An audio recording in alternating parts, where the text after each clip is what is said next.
ছাত্র জনতার গণ অভ্যুত্থানে গত ৫ই আগস্ট শেখ হাসিনার দেশ ত্যাগের পর থেকে পলাতক আছেন পুলিশের অন্তত ৫৭ ঊর্ধ্বতন কর্মকর্তা।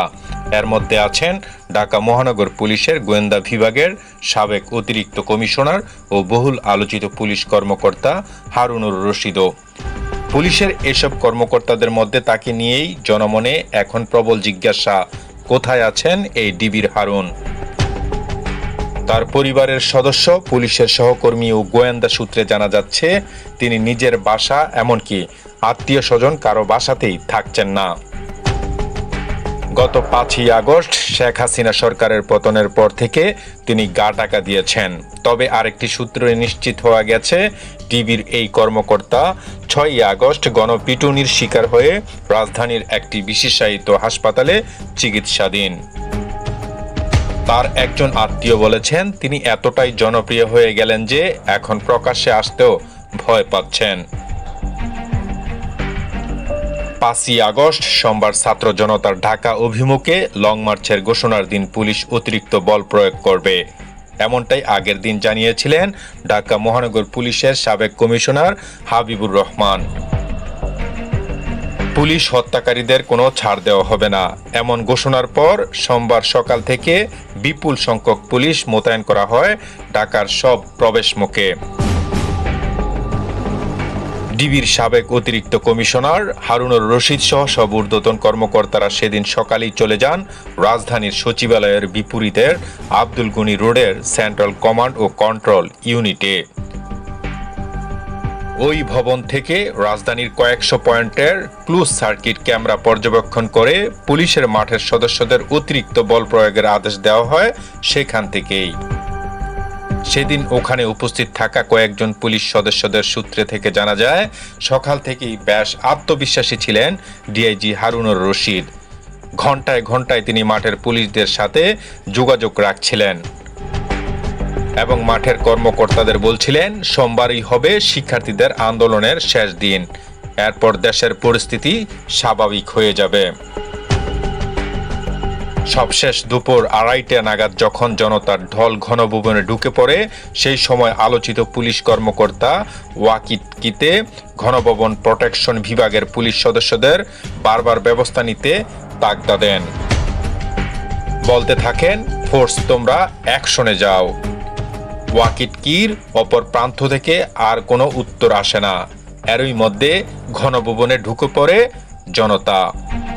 ক্লোজ সার্কিট ক্যামেরাতে এমন দৃশ্য দেখে দাঁড়ানো অবস্থা থেকে দবাস করে চেয়ারে বসে যান হারুনুর রশিদ।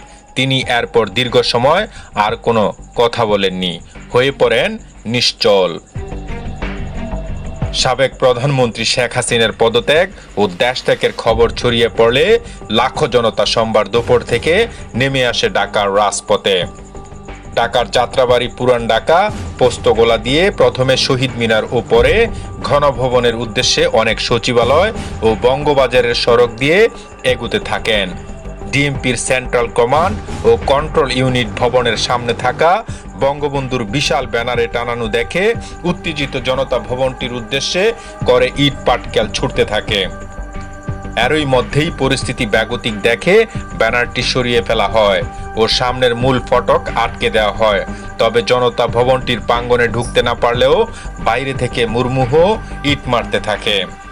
প্রাণ ভয়ে এর মধ্যে অনেক পুলিশ কর্মকর্তা তাদের ইউনিফর্ম খুলে ফেলেন। গেঞ্জি বা অন্য কোনো পোশাক পরে সেন্ট্রাল কমান্ড ও কন্ট্রোল ইউনিট ভবনের পেছনের প্রায় ১৩ ফুট দেওয়াল টপকে পুলিশের সদর দপ্তরের সামনের রাস্তায় পড়েন। ঠিক একই কায়দায় দেয়াল টপকাতে গিয়ে পায়ে ও শরীরের নিচের অংশে ব্যাপক আঘাত পান ডিআইজি হারুনুর রশিদ। পরে সেখান থেকে তিনি আইজিপির সাথে চলে যান পুলিশ সদর দপ্তরে। বিকেলে পরিস্থিতি কিছুটা স্বাভাবিক হলে আবারও পুলিশ সদর দপ্তর লাগোয়া ঢাকা দক্ষিণ সিটি কর্পোরেশনের দেয়াল টপকে কোনো রকমের পানে বেঁচে ফিরেন হারুন। ওই দিন রাতে তিনি কোথায় ছিলেন সে বিষয়ে নিশ্চিত করে কিছু জানা যায়নি। তবে পুলিশের একটি সূত্র বলছে তিনি কূটনৈতিক এলাকায় একটি দূতাবাসে হাই কমিশনে আশ্রয় নেন। ২০০৬ সালে ডিবি লটারিতে আমেরিকার ভিসা পান হারুনের স্ত্রী। বৈধ ভিসা থাকায় সেই সূত্রে আমেরিকা পালানোর চেষ্টা করেন তিনি। যোগাযোগ করেন মার্কিন দূতাবাসেও।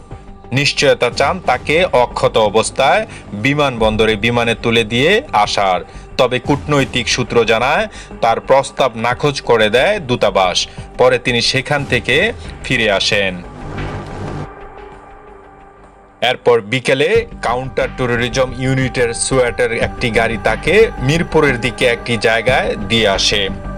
সেখানে কিছু ব্যক্তির সাথে আলাপ করে বিমানবন্দর দিয়ে পালানোর চেষ্টা করেন হারুন।